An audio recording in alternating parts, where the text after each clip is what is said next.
لیکن اجتماعی کفر، ساری زمین کفر سے بھر جانا، اور ایسے مقام پر نبی کی ہدایت اثر نہ کرے۔ سورہ نوح اگر آپ اٹھا کر دیکھیں گے، اجتماعی کفر کی منزل پر آ چکی تھی دنیا۔ سورہ نوح میں سارے واقعات ہیں۔ اسی لیے پیغمبر خدا نے یعنی حضرت نوح نے خدا کی بارگاہ میں بددعا کی۔ کیا بددعا کی؟ خدا اس زمین کے اوپر کوئی کافر باقی نہ رہے۔ سورہ نوح کی آخری آیتوں میں ہی، اگر تو ایک کو بھی چھوڑے گا اس کے بعد کوئی مومن پیدا نہیں ہوگا، یعنی سارے کے سارے کافر پیدا ہوں گے۔ اسے کہتے ہیں اجتماعی کفر۔ اصلاً ایمان پیدا ہی نہیں ہوگا۔ سوچے کتنا برا وقت ہو گئے۔ معمولاً بچے پیدا ہوتے ہیں فطرت اسلام پر، ہے نا؟ جو بھی ہر مولود جو پیدا ہوتا ہے وہ فطرت اسلام پر پیدا ہوتا ہے، بعد میں اسے تربیت یا شیطان بناتی ہے، رحمان کی طرف لے کر آتی ہے۔ فطرت اسلام پر ہوتے ہیں سب۔ اگر برعکس کر دیا، اگر پیدا ہر ہونے والا صرف یعنی فطرت کفر پر پیدا ہو جائے، اصل اللہ کی عبادت نہیں ہوگی، شیطان پرستی ہوگی، فری مینسنری کی دنیا ہو جائے گی۔ پھر اس میں کٹر مقابلہ ہے آج، قوانین کا رد و بدل ہونا، غیر اخلاقی قوانین کو امپلیمنٹ کرنا، زمین پر لاگو کرنا، لوگوں پر لاگو کرنا، یہ ساری کی ساری علامتیں ہیں کہ دنیا منحرف راستے کی طرف گائیڈ کی جا رہی ہے، ہدایت کی جا رہی ہے۔ ہدایت کرنے والے کون؟ شیطان پرست، عبد شیطان، شیطان کی پرستش کرنے والے، بت پرستی نہیں۔ ہمارے ہندوستان میں جو ہوتی ہے وہ بت پرستی ہوتی ہے، آئیڈل ورشپ جسے کہا جاتا ہے۔ مندر، یہ جتنے حتیٰ چرچ، یہاں پہ جو حضرت عیسیٰ کا پتلا لگا دیتے ہیں، اس کے سامنے جھکتے ہیں۔ شرک، عیسیٰ کو اللہ کا بیٹا کہنا، عزیر کو اللہ کا بیٹا کہنا، بتوں کو اللہ کی بیٹیاں کہنا، یہ کفار کی ایک آئیڈیالوجی تھی۔ یہ جو ہوتی ہے یہاں پر ہندوستان کے اندر ہمارے، یہ ہے بت پرستی۔ شیطان پرستی جدا، شیطان پرستی یعنی شیطان کی عبادت ہونا۔ بت پرستی کے لیے قربانی جو دی جاتی ہے وہ بکروں کی دی جاتی ہے، لیکن شیطان پرستی کی قربانی بکرے نہیں ہے، خود انسان ہے، انسانی قربانی ہوتی ہے۔ ان کا ہدف آج یہ ہے کہ اسلام کو شکست کامل دینا، پارشل شکست نہیں، ایک حصہ نہیں شکست کا، ہار کا ایک حصہ نہیں، کاملاً ہارنا ہے، یعنی ہرانا ہے اسلام کی کمر توڑنا ہے، اسلام کو دفن کر دینا ہے، مسلمان باقی نہ رہے۔ یہ سارے کے سارے آپ لوگ آج دیکھ رہے ہیں، خود ہمارے ہندوستان کے اندر کس طریقے سے دین کے نام پر لوگوں کو قتل کیا جاتا، گو رکشک کے نام پر قتل کیا جاتا ہے، دینی سمبلز کو یوز کیا جاتا ہے انسان خوشی کے لیے، گائے انسان خوشی کے لیے استعمال ہوتی ہے، موب لنچنگ، یہ سارے کے سارے ایکسٹریمزم اس لیے یہاں پر لائے گئے ہیں تاکہ اسلام تیزی کے ساتھ کامیابی کے چوٹیوں کو چھین رہا ہے۔ آج یہ سب سے بڑی بات ہے ہمارے لیے، تو اس مطابق سے ہمیں چلنا چاہیے۔ عزاداری یہ فرش جس کے اوپر آپ لوگ آ کے بیٹھتے ہو، یہ فرش مقدس ہوتا ہے، فرش عزا جسے کہا جاتا ہے، عزا حسین، مخصوص ہے کربلا والوں سے۔ یہ عزاداری ایک ایسا چینل ہے جسے لوگوں کو اویئر بھی کر سکتی ہے اور لوگوں کو صحیح راستے پر بھی لا سکتی ہے، کیونکہ دوسرا چینل نہیں ہے ہمارے پاس۔ آپ مجھے یہ بتائیں کہ ہندوستان کے اندر ہم جو زندگی کرتے ہیں، کتنے چینل شیعہ کے ہیں؟ چینل شیعہ کے ایک آدھ چینل ہیں جو بعض شہروں سے چلتے ہیں، لیکن وہ چینل دینی مسائل کے، فقہی مسائل کے لیے، یعنی ایک ڈائریکشن لے کر چلتا ہے، اور وہ ڈائریکشن فائدہ نہیں ہے۔ مثلاً اگر آپ بیٹری استعمال کریں، بیٹری میں ایک کونے میں پازیٹیو ہوتا ہے، ایک کونے میں نیگیٹو ہوتا ہے۔ اگر پازیٹیو نہ ہو، صرف نیگیٹو ہو، بیٹری کام نہیں کرے گی۔ اگر نیگیٹو نہ ہو، پازیٹیو ہو، بیٹری کام نہیں کرے گی۔ صرف اگر تولم ہم پروموٹ کریں گے، تبرہ نہ ہو، تو یہ دین ناقص ہے، یہ دین کامل دین نہیں ہے۔ یا صرف میں تبرہ کروں، بائیکاٹ کا حکم دوں دشمنوں سے، لیکن تولہ نہ دوں، یہ دین کامل نہیں۔ اگر اللہ ہے تو شیطان کی کمزوریاں بھی بتانا پڑتی ہیں۔ صرف میں کہوں کہ اللہ اللہ اللہ، میں صرف اللہ کو مانتا ہوں، اللہ کی عبادت کروں گا، اللہ کے لیے سجدے کروں گا، اللہ کے لیے یہ کروں گا، اللہ کے لیے میں بندگی کروں گا، لیکن شیطان سے کوئی رابطہ نہیں ہے،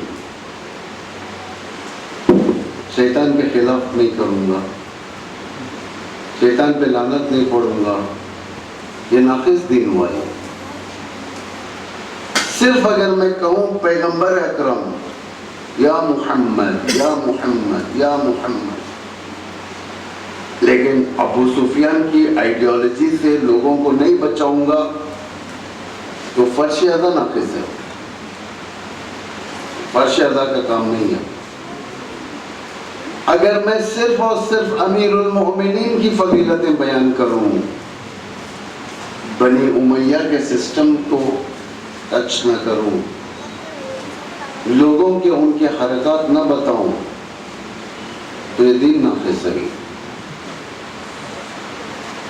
جہاں پر پازیٹیو ہے وہیں پر نیگیٹو بھی ہے، بغیر اس کے آگے نہیں بڑھ سکتے آپ۔ دنیا میں بہت ایسی مثالیں آپ کے سامنے۔ امیر المؤمنین امام علی ابن ابی طالب علیہ السلام ارشاد فرماتے ہیں کہ ما اکثر العبر واقل الاعتبار، دنیا میں عبرتیں بہت ہیں، ایکسپیرینس بہت ہے دنیا میں، لیکن عبرتیں حاصل کرنے والے بہت کم ہوتے ہیں، عقل مندوں کے استعمال کرتے۔ اسی لیے خدا نے سب سے پہلے جو کہا ہے، تم صرف دین نہیں رکھو، بلکہ تمہارا دین سیاسی عبادی دین ہونا چاہیے۔ سیاسی عبادی دین، پولیٹیکو ریلیجیس دین۔ صرف دین سے کام نہیں چلتا، دشمن کے اوپر نگاہ ہونا چاہیے، دشمن شناس ہونا چاہیے انسان، دشمن کی ہر حرکت پر نگاہ ہونی چاہیے۔ صرف نگاہ نہیں ہونی چاہیے، اپنے اپنے ایریا یا یوں کہا جائے اپنی جو قدرت جہاں پر ہے وہاں پر دشمن سے بچانا چاہیے۔ امام امیر المومنین فرماتے ہیں نہج البلاغہ کے خطبے میں، واللہ مورثکم امر،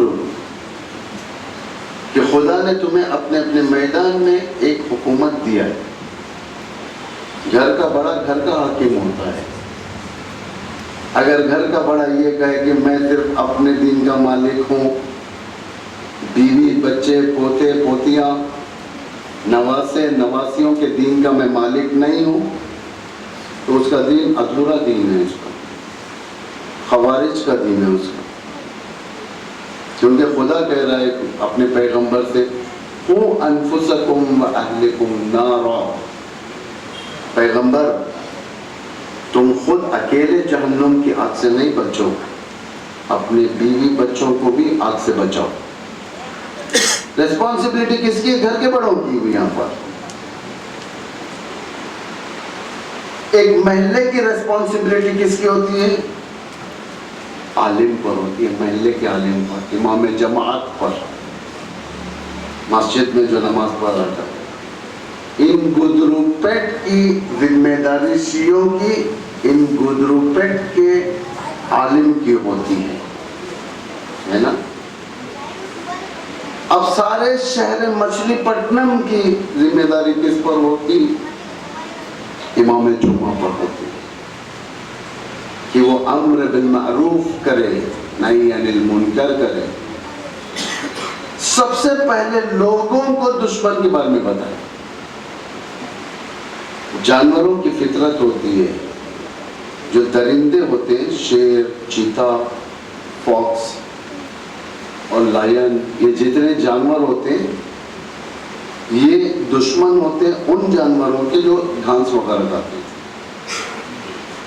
جیسا ہرن، بکری، گائے، یہ شکار کرتے ہیں ان کا. لیکن ان کی کمیونٹی کے اندر، ان کی قوم کے اندر، گائے بکری کے قوم کے اندر کوئی بچہ پیدا ہوتا ہے تو فطرت الہی یہ ہوتی ہے کہ وہ بچہ پیدا جو ہوتا ہے اس کے اندر اپنی حیوانیت کا اتنا شعور ہوتا ہے، حیوانیت کا شعور اتنا ہوتا ہے کہ وہ اپنے دشمن کو پہچانتا ہے.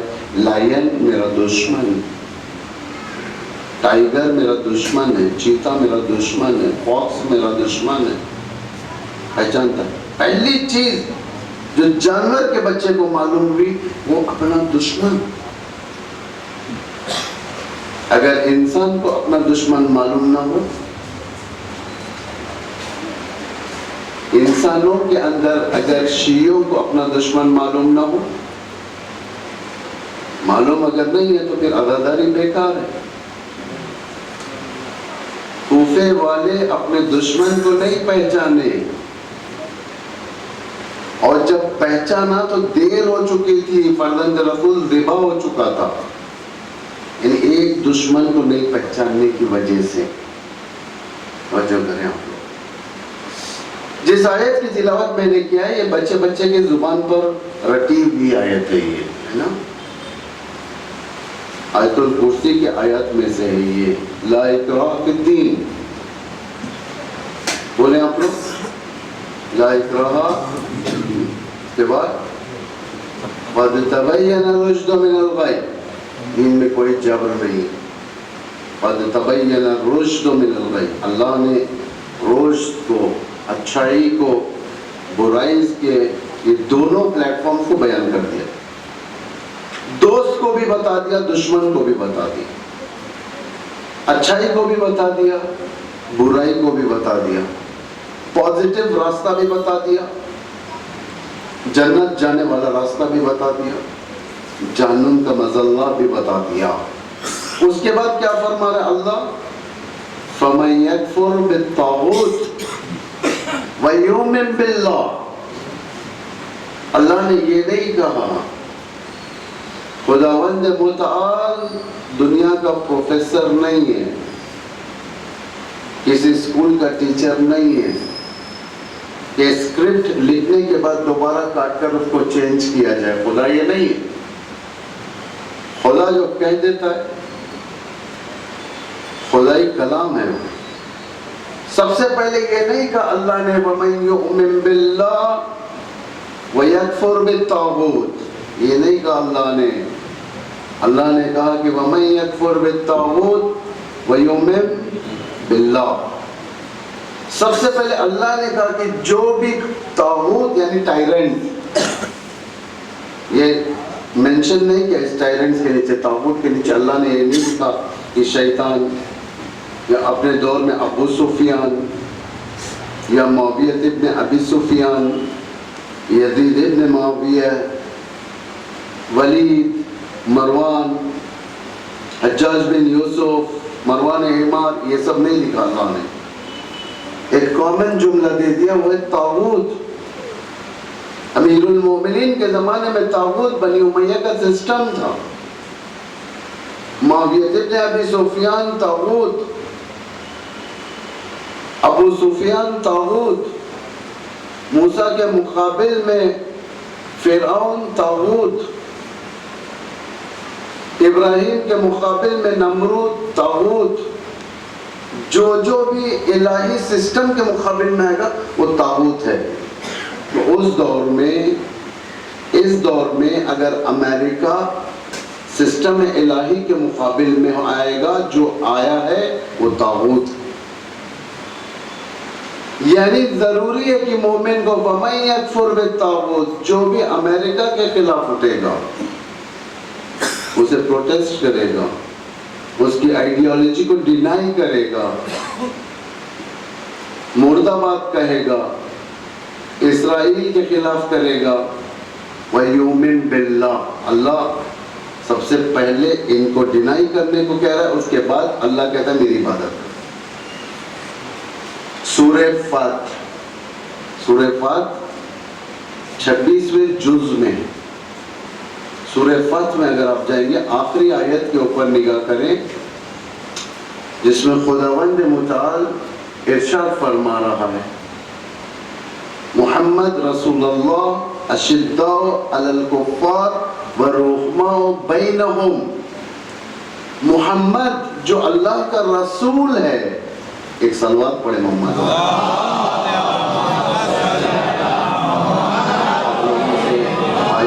تھوڑا سامنے آ جائیں، اٹھ کر سامنے آ جائیں، آرام سے جلدی آ جائیں تاکہ آنے والوں کو بھی جگہ مل جائے. ایک اور صلوات پڑھتے ہوئے آگے.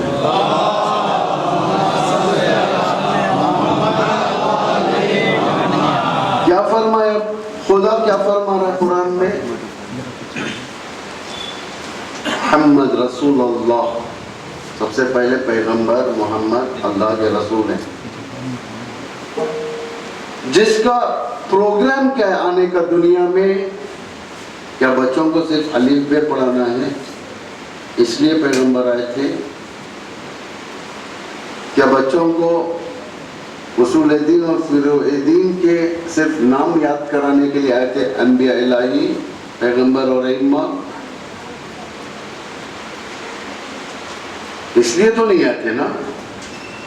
یہ تو گھر کے بزرگوں کا کام ہے بچوں کو یہ تعلیم دے، رٹا کر رکھے تاکہ بچے کم از کم ہم آگے کی بحثوں میں ہمارے آئیں گا آئیڈینٹی وغیرہ، تاکہ شناخت ہو سکے کہ یہ بچہ مسلمان گھرانے کا ہے، یہ بچہ شیعہ گھرانے کا ہے. شناخت کے لیے پیغمبر جو آئے سب سے پہلا پروگرام یہ تھا اشداء علی الکفار، کفر اجتماعی کے مقابل میں شدید موضع گیری کرے. اشداء علی الکفار اس کو کہا جاتا ہے، یعنی شدید سٹینڈ اپنا مضبوط رکھنا ہے کفر کے مقابل میں. کفر سے مراد آپ لوگ ہندو مت سمجھیں،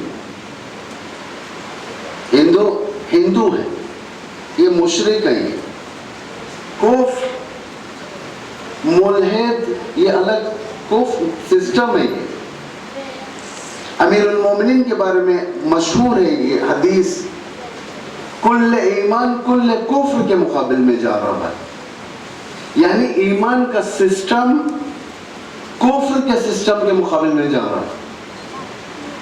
کیونکہ وہاں پر اگر خندق کے اندر جس کو شکست ملے گی، یعنی زمین کے اوپر اس کا سکہ چلے گا، جو جیتے گا زمین کے اوپر اسی کا سکہ چلے گا.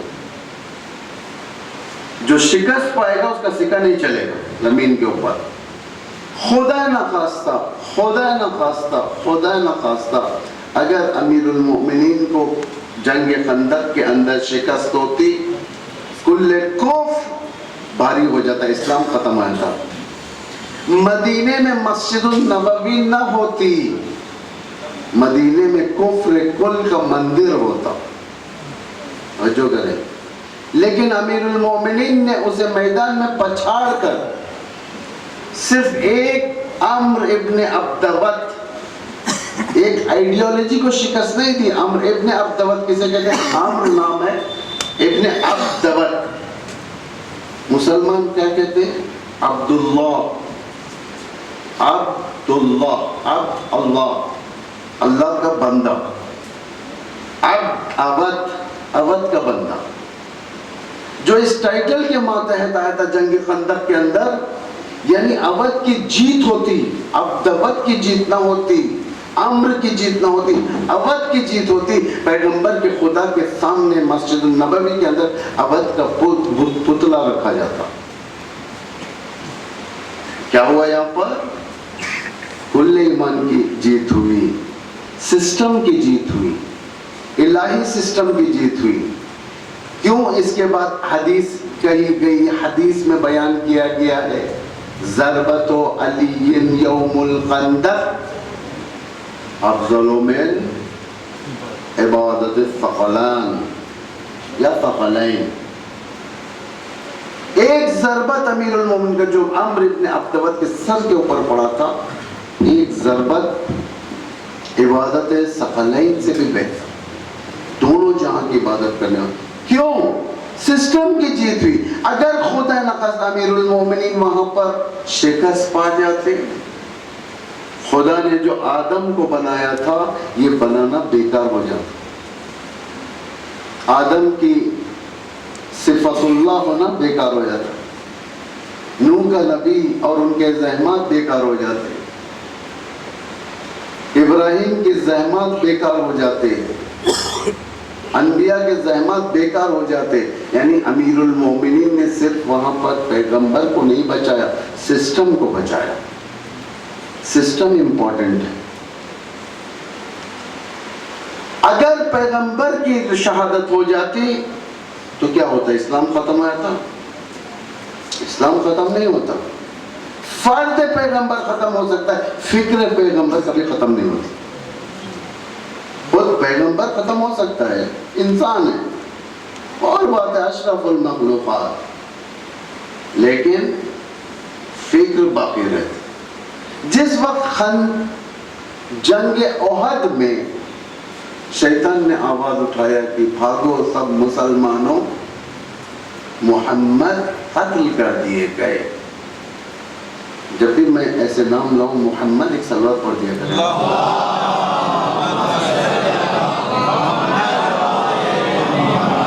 محمد قتل کر دیے گئے. امیر المومنین کا اس وقت جو بیان تھا، یا ہماری زبان میں امیر المومنین کا سٹیٹمنٹ اس وقت جو تھا، امام نے فرمایا رک جاؤ مسلمانوں، کیوں بھاگ رہے ہو؟ مسلمان کہنے لگے کہ آواز آئی پیغمبر قتل کر دیے گئے. امام نے فرمایا پیغمبر قتل کر دیے گئے، اسلام تو قتل نہیں ہوا، سسٹم باقی رہے گا. آج دنیا کے اندر کتنے انقلابات ہیں، بہت سارے ریولیوشنز آئے. ہم لوگ ہندوستان کہہ رہے ہیں، ہندوستان میں 1947 میں ریولیوشن آیا، ساؤتھ افریقہ میں ریولیوشن آیا، اور کہاں پر آیا ریولیوشن؟ فرانس میں آیا، ایجپٹ میں آیا، یمن میں آیا، رشیا کا ریولیوشن، نہ جانے بہت سارے ریولیوشن دنیا کو گھیرے. ایمان سے آپ لوگ بتائیں، ہندوستان، ہم لوگ ہندوستان کے اندر، ہندوستان آزاد ہوا ہے 1947 میں، آزاد ہو کے تقریباً 76 سال، تقریباً 1947 سے آپ لوگ حساب لگائیں 73 ایئرس کچھ بن رہے ہیں. کیا ہم واقعی میں آزاد ہو چکے ہیں، یا آزادی کے بعد دوبارہ غلامی میں جا چکے ہیں؟ آزادی، بدن کی آزادی ہو چکی ہے ہماری. یعنی جو انگریز ہمیں غلام بنا کر گھسا کرتے تھے زمین پر، ذلت کی زندگی ہمیں ملی تھی. اس ذلت کی زندگی سے ہندوستان کے ہمارے بابا قوم شری مہاتما گاندھی جی نے ہمیں آزاد کر دیا. لیکن مہاتما گاندھی جی کی جو آئیڈیالوجی تھی، فکر، جیسے کوٹ، شرٹ، ٹائی سب نکال کر پھینک کر جلا دیا، اور لون اور اس یعنی جو اوپر ڈالے اس میں آ گئے، 2 پیس کلاتھ میں آ گئے. وہ کیا وہ آئیڈیالوجی باقی ہے؟ 0.00001% باقی ہے. ابھی کس کے پاس؟ کم پرانے ہریجن جو بستر پر آخری سانس گزار رہے ہیں، ان کے پاس مہاتما گاندھی جی کی آئیڈیالوجی باقی ہے. اس سے ہٹ کر ہم بدن کی غلامی سے آزاد ہو کر فکری غلامی میں چلے جاتے ہیں. فکری غلامی یعنی برٹش بیٹھ کر ہم پر حکومت کرتا ہے، کھانے کے اپنے آداب دیتا ہے، پینے کے اپنے آداب دیتا ہے، کپڑے پہننے کے اپنے آداب دیتا ہے، اور ہم لوگ یؤمنون بالجبت والطاغوت کی طرح اس کی تقلید کرتے رہتے ہیں. آج دیکھیں کتنا آج ہمارے زندگی میں ویسٹرن کلچر آ چکا ہے. اسلامک کلچر تو دور کی بات، ہندوستانی کلچر بھی ہمارے پاس نہیں رہا. یعنی فکراً ہم لوگ غلام ہیں کسی کے. انقلاب پھیکا پڑ چکا ہے. مطلب مہاتما گاندھی جی یادوں کے طور پر صرف اور صرف تصویر کے اندر ایک آئیکن بن کر رہ گئے، تصویری انقلابی شخصیت. دوسری طرف ایک اور انقلاب میں آپ کو دکھاتا ہوں، ایران کا انقلاب. کب آیا؟ 1979 میں آیا. آج پورے 40 سال ہو چکے. 1979 2019 89 99 2009 2019 40 سال ہو گئے. لیکن وہی رونق انقلاب کی آج تک باقی ہے. لوگ وہی 22 بہمن میں باہر پروٹیسٹ میں نکل جاتے ہیں. دگنی ہوتی جا رہی ہے، آزاداری خوبصورت ہوتی جا رہی ہے. اتنے مضبوط ہو گئے.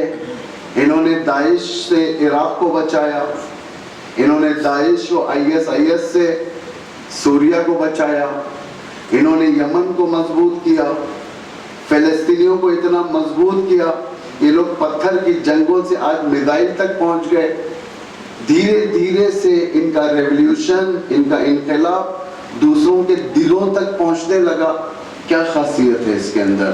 ہمارے ہندوستان کا ریولیوشن سینئر ہے. ہندوستان ایران کا یعنی انقلاب کے لحاظ سے بڑا بھائی ہے. بڑے بھائی کے اندر ابھی وہ انقلاب کے آثار ختم ہو چکے، لیکن چھوٹے بھائی کے اندر انقلاب کے آثار جگمگا رہے ہیں. سوچنے کی باتیں عزیزوں، اور میں یہ باتیں ان فرش اداؤں سے اس لیے کرتا ہوں، ریسپانسبل ہوں میں، اور میں جانتا ہوں کہ یہ سب چیزیں دینا ضروری ہے تاکہ آپ لوگ لعلہم یرشدون، تاکہ تم رشد پاؤ. فاقصص القصص، سورہ یوسف کی آخری آیت ہے. فاقصص القصص، لوگوں کو کہانیاں سناؤ. کہانیاں سونے والی نہیں، یہ کہانیاں سناؤ. کیوں؟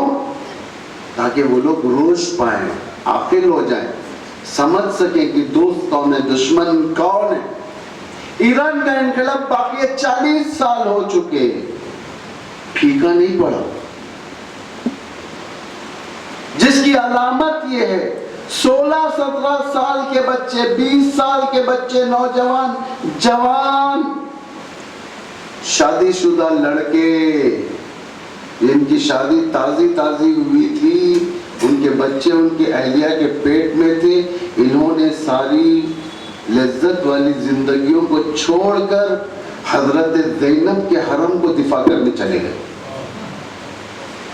یہ کس کے برکت ہے؟ انقلاب کا برکت. انقلاب کس برکت سے ہے؟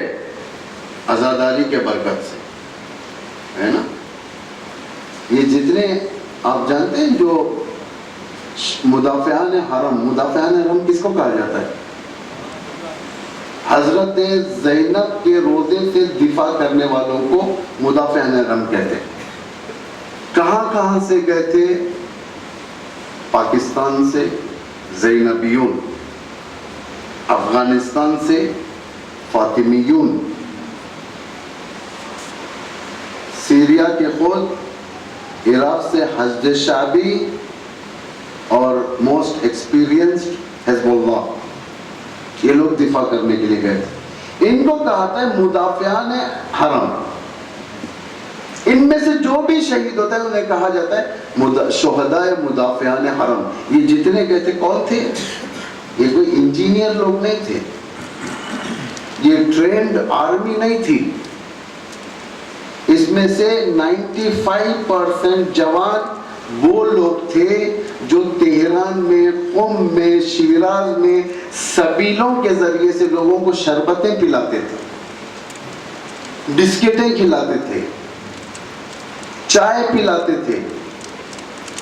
یہی وہ تھے جو حضرت زینب کے نام پر تبرکات بانٹا کرتے تھے. ان کے دل کے اندر حضرت زینب کا ریولیوشن اتنا مضبوط تھا کہ جب مصیبت آئی تو جا کر ثابت کر دیا کہ ہم زینب کے ساتھ صرف زبانی لحاظ سے نہیں، عمل کے لحاظ سے ساتھ ہیں. اشداء علی الکفار اس کو کہا جاتا ہے.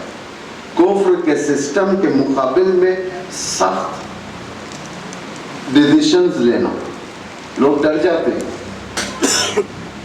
ایک حق بات بیان کرنی ہوتی ہے، انسان نہیں بیان کر پاتا، بک جاتے ہیں لوگ، ممبریں بائسڈ ہو جاتی ہیں، پرچیز کیے جاتے ہیں علماءوں کو. خریدا کیا جاتا ہے؟ چیزیں خریدی جاتی ہیں، آلو خریدے جاتے ہیں، گوشت خریدا جاتا ہے، کپڑے خریدے جاتے ہیں، ممبر بھی خریدے جانے لگے، اب شعراء خریدے جانے لگے، بیسٹ ہونے لگے. یعنی ان کو حق نہیں ہے حق زبانی بیان کرنے کی.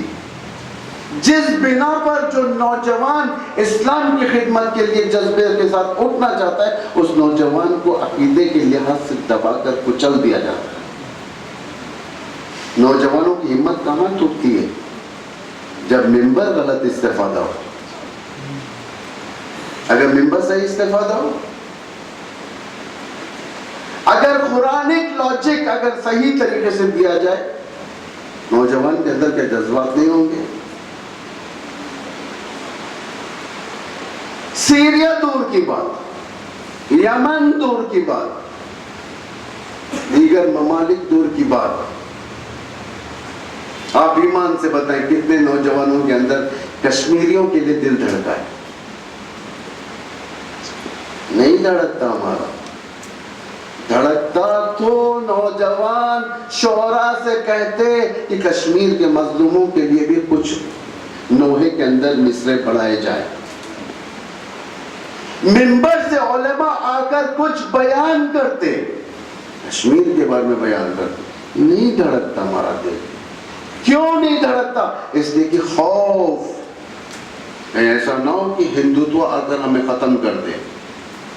کہیں ایسا نہ ہو، آپ گھبرائیں مت، آپ لوگوں کو کچھ ہونے والا نہیں ہے. جو بھی ہونا مجھے ہوگا، اس لیے میں بول رہا ہوں. ایک سلوات سے سہارا دیں آپ لوگ.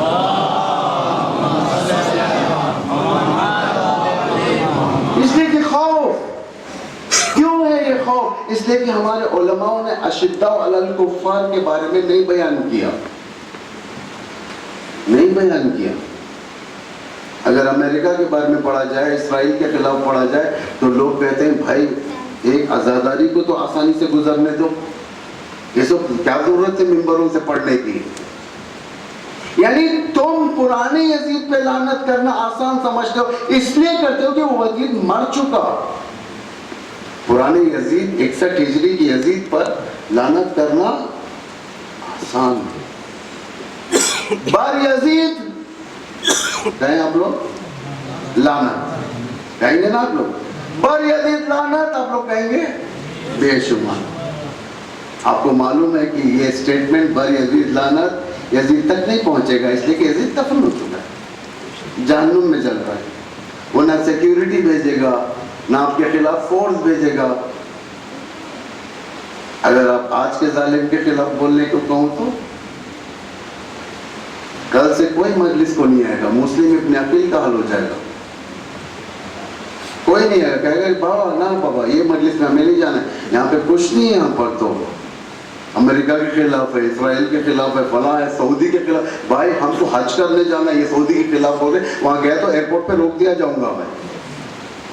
امام حسین اس دور کے آل سعود سے لڑنے کے لیے حج کو چھوڑ کر عمرے میں تبدیل کر کر چلے گئے, اور ہم لوگ جانے کے خاطر, پاسپورٹ کلین رہنے کے خاطر اشداء علی الکفار استعمال نہیں کرتے. ہم لوگ اشداء علی الکفار کی بات کی منزل رحمہ بینہم, اشداء علی الکفار. اللہ نے یہ نہیں کہا کہ میں محمد اللہ کے رسول ہیں, میں نے ان کے ذریعے سے نمازوں کو بھیجا ہے, میں نے ان کے ذریعے سے روزوں کو بھیجا ہے. اللہ نے کہا کہ محمد ہمارے رسول, محمد رسول اللہ ہے. اشداء علی الکفار. اگر ایک شخص اللہ کے لیے راہ میں کھڑے ہو جائے گا, قیام کرے قوموا للہ مثنی او فرادا, ادھر ادھر دیکھنے کی ضرورت ہے میرے ساتھ کون اٹھنے والا ہے. کوئی ایک ہے نا, بچوں میں ہوتا ہے, جب بلایا جاتا ہے آگے آؤ, بچے دیکھتے ہیں ادھر ادھر کوئی ساتھ ہے کیا میرے. مثنی او فرادا, دو آدمی تم اکیلے. اگر تم اکیلے اٹھو گے تو کل کے دن تمہارے لیے مدافع کوئی نہ کوئی بنے گا. کون بنے گا؟ ان اللہ یدافع عن الذین آمنوا, قرآن کی آیتیں ہیں. اللہ کس سے ڈیفینڈ کرتا ہے؟ عن الذین آمنوا, اس سے ڈیفینڈ کرتا ہے اللہ جو صاحب ایمان ہوتے ہیں, ورنہ ہر ایک سے نہیں کرتا. حضرت زینب سلام اللہ علیہ جو شام گئی تھی, باواز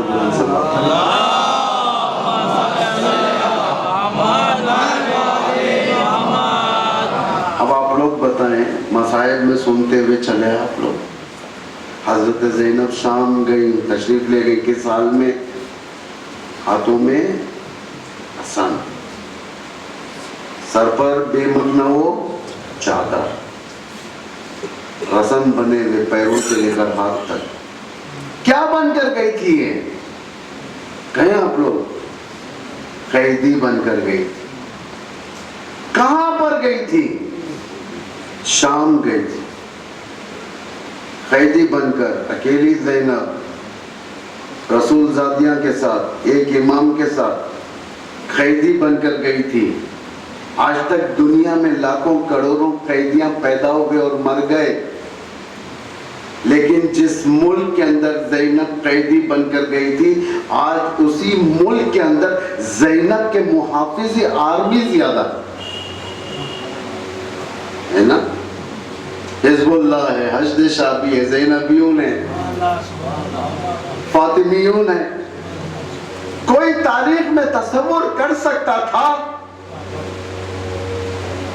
جن جن کو لشکر کی ضرورت تھی تاریخ میں جن کو لشکر نہیں ملا,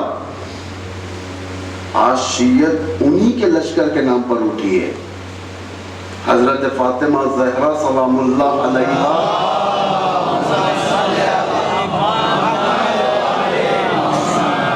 جب دربار گئی تھی تو لشکر نہیں تھا. آج اسی بی بی, اسی خاتون جنت کے لیے فاطمیون تیار ہے. حضرت زینب جب دربار گئی تھی تو لشکر نہیں تھا, آج اسی شہزادی کے لیے زینبیون تیار ہے. منبر کوفہ سے امیر المومنین ایک صحیح لشکر طلب کر رہے تھے. صحیح لشکر جو حاکم کو اسسٹ کر سکے.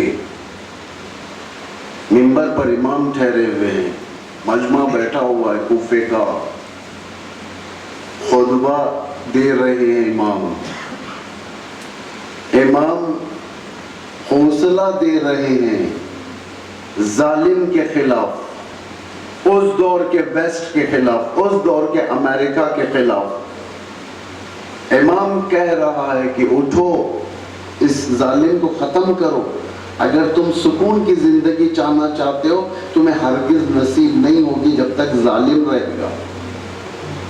جب تک ظالم رہے گا تمہیں سکون کی زندگی ہرگز نہیں ملے گی، ولو تمہاری زندگی میں امام ہی کیوں نہ.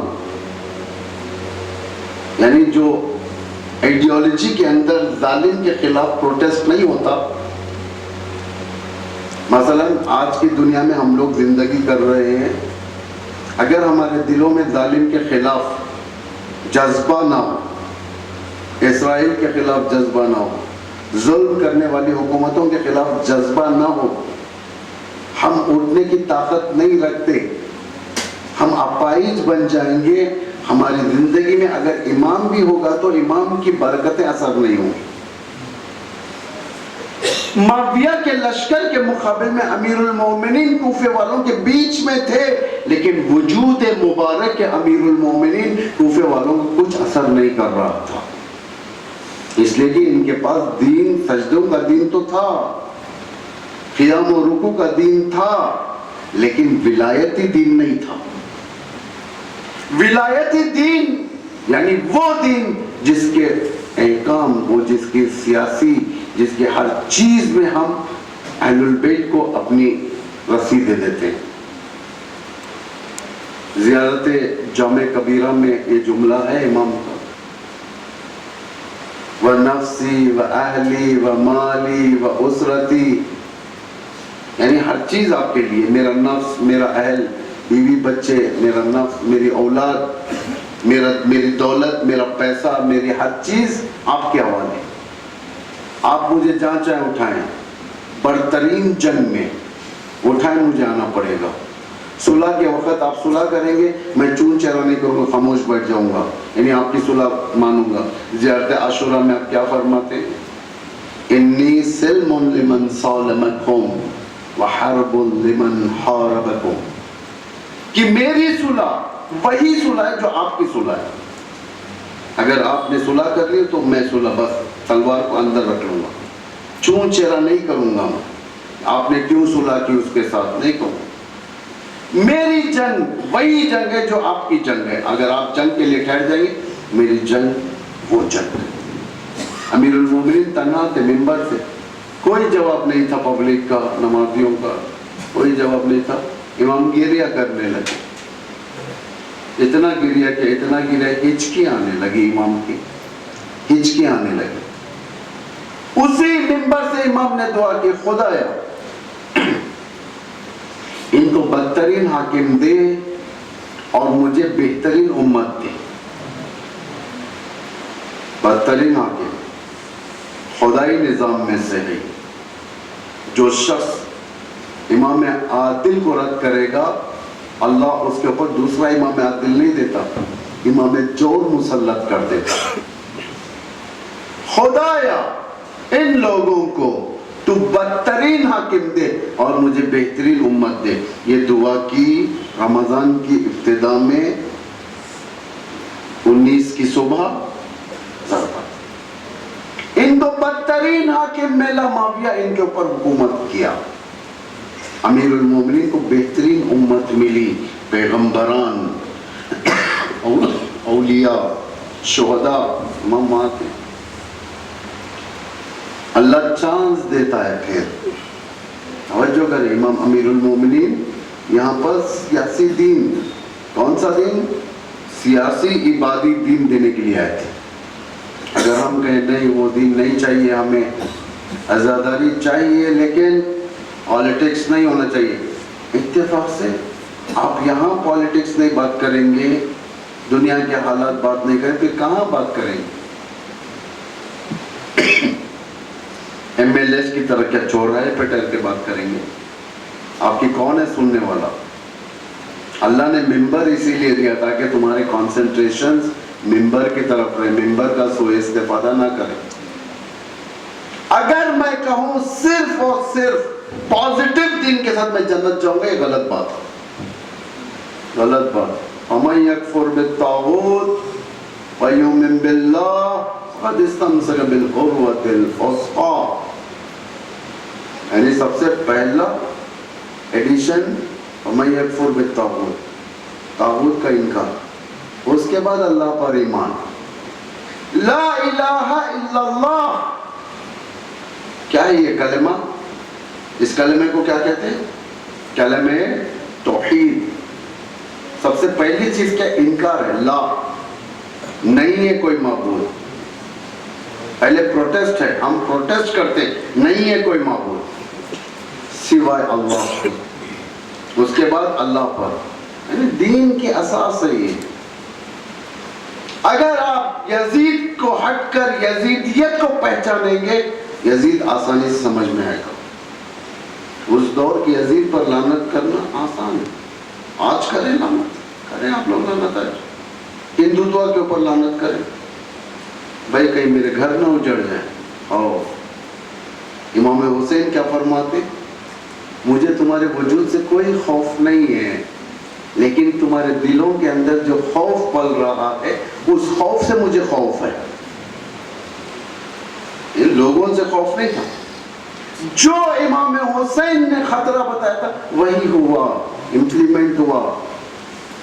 ان کے دلوں کے خوف نے مسلم کو تنہا چھوڑ دیا، ان کے اندر جو خوف تھا، مسلم آ گئے، سب جوش میں آ گئے، ساتھ آ گئے۔ مختار نامہ دیکھا ہے آپ نے؟ پورا دیکھا ہے مختار نامہ؟ مسلم کے ساتھ دغا بازی کا سین دیکھا ہے آپ نے؟ کس طریقے سے آئے تھے؟ سب آ گئے تھے، سامنے آ گئے تھے، مسلم کے ساتھ آ گئے تھے۔ مشن کمپلیٹ ہونا تھا، فتح کرنا تھا۔ کیا فتح کرنا؟ دارالامار۔ ایک طرف ہزاروں کا لشکر مسلم کے ساتھ، دارالامارہ میں کتنے تھے فوجی؟ ابن دیا تھے 50 سے مل کر ہزاروں کے تیور کو بدلا دیا۔ کوانٹٹی نہ دیکھو، کوالٹی دیکھو۔ آج دنیا کا یہی شعار ہے، 1% on 99%۔ سنا ہوگا آپ نے، امریکہ میں چند سال پہلے ایک نہضت اٹھی تھی، movement, we are 99%۔ We are 99% کیا مطلب؟ ہم لوگ جتنے انسان ہیں جو کماتے کھاتے، جو بزنس کر کے کھاتے، ہم لوگ 99% ہیں، 99%۔ 1% کو کیوں نہیں لایا انہوں نے؟ 1% وہ ہے جو خراب کاری کرتی ہے، یعنی 1% کی طرف سے اگر آپ بات کریں گے تو 1% کا ماننا یہ ہے کہ ہم 99% پر حکومت کرتے ہیں۔ عبید اللہ ابن زیاد کا اتفاق سے یہی تھا، 1% جو اندر 50 لوگ تھے، 50,000 پر بھاری پڑ گئے۔ 50 لوگوں نے ایسی سیاست کھیلی، 50,000 مسلم کو چھوڑ کر بھاگ گئے۔ مغرب کی نماز میں جہاں پوری مسجد چمک رہی تھی، اسی مغرب عشاء کے بعد مسلم تنہا تنہا۔ کس چیز نے ان لوگوں کو بھگایا؟ خوف نے، دلوں کے اندر جو خوف تھا۔ اسی لیے تو امام حسین فرماتے ہیں کہ مجھے تمہارے سے خوف نہیں ہے، تمہارے خوف سے خوف، اس لیے کہ تمہارا خوف ولی خدا کو زمین پر تنہا چھوڑ دے گا۔ تمہارا خوف ویسے ہی ہوا، خوف دور کر دیتا ہے۔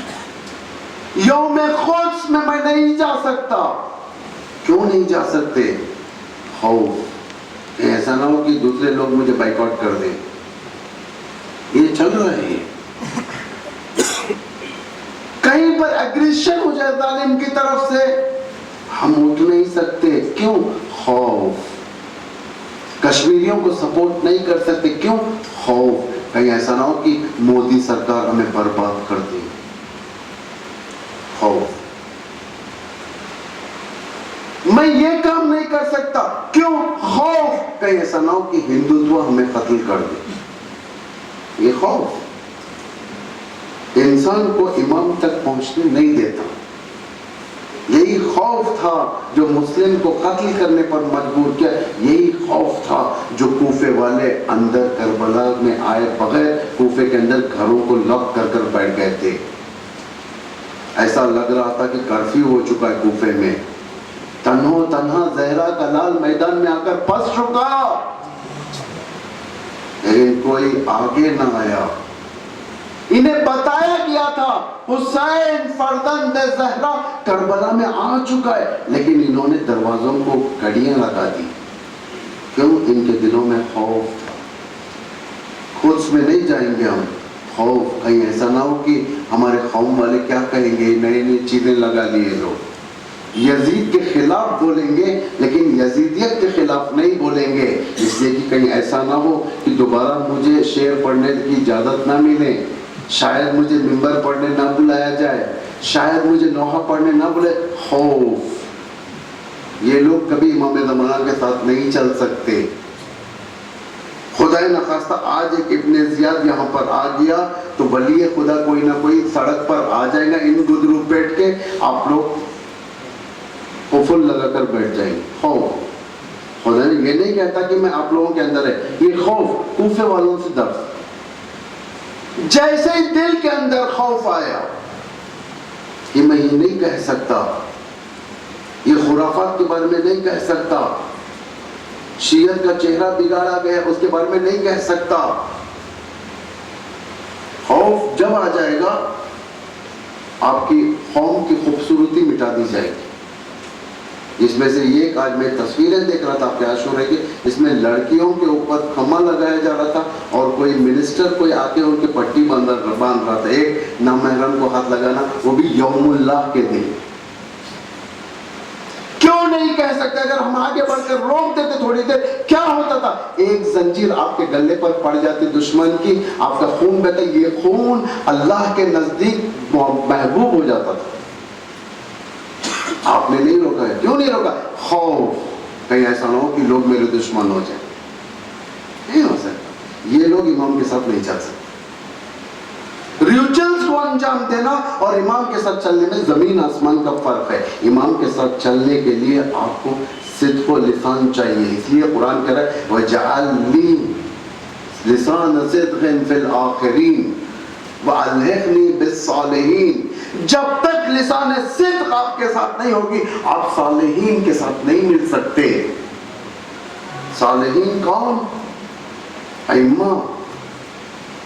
ابا صالح. ابا صالح کون؟ آج کا امام. ابا صالح کیوں کہا گیا؟ دنیا کے سارے صالحین کو جمع کیا جائے, اس کا باپ امام زمان. سید الشہداء, تمام شہداء کو جمع کیا جائے, اس کا سید امام زمان, امام حسین. ابا عبداللہ, عبداللہ کا باپ. جتنے اللہ کے بندے, حقیقی اللہ کے بندے جتنے, وہ سب کا باپ ابا عبداللہ. وَجَعَلْ لِي لِسَانَ صِدْقٍ فِي الْآخِرِينَ. جب تک نہیں ہوگا ہمارے اندر, یعنی زبان صدق نہیں ہوگا, ہمارے اندر مادہ نہیں ہوگا, ہم الحقنی بالصالحین نہیں ہو سکتے.